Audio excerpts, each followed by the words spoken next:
Merci. Elle, Djellikaba Bintou, lui, Azaya, invité en 2023 sur le plateau de TV5 Monde, les deux chanteurs renvoient alors l'image d'un couple harmonieux. C'est la plus belle femme au monde, c'est la femme la plus merveilleuse. Azaya, c'est un gentleman, c'est un grand homme, c'est un grand monsieur. C'est un gentleman, c'est un homme civilisé qui a de la considération pour sa femme. Un gentleman, je pense que c'est un homme bien éduqué. Un tableau idyllique qui vient de voler en éclats. Djellikaba Bintou publie ses photos sur Facebook. Son visage est tuméfié. Elle accuse, sans le nommer, son ancien mari, dont elle est divorcée depuis quelques mois. Je ne savais pas que frapper au sang une femme et de manière répétée est considéré comme normal dans la société. Vous aurez encore suffisamment de preuves au moment venu. La chanteuse sort du silence pour dénoncer un fléau qui gangrène sa société. En l'espace d'une semaine, 2 femmes ont été tuées à mort dans le pays.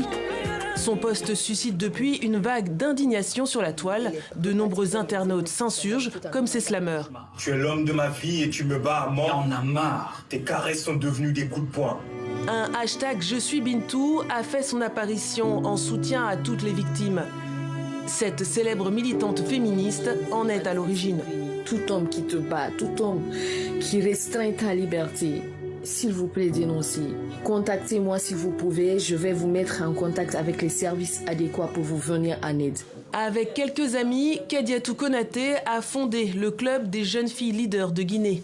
Ces activistes aident les victimes à porter plainte contre leur agresseur. Nous recevons beaucoup de cas. Nous recevons en moyenne par semaine 2 à 3 cas. C'est la réalité qui est là. Mais nous savons une chose, ce n'est pas ce qui est. Ce n'est pas la réalité. C'est plus que ça. Donc nous constituons un parti civil. Et pour celles qui veulent effectivement porter plainte, nous les accompagnons dans toute la procédure. Nous les aidons à avoir des avocats, nous les accompagnons à la médecine légale et nous faisons un suivi des procès jusqu'à ce qu'il y ait condamnation. Mais ces initiatives demeurent une goutte d'eau en Guinée où la situation des femmes est considérée comme l'une des pires de la planète.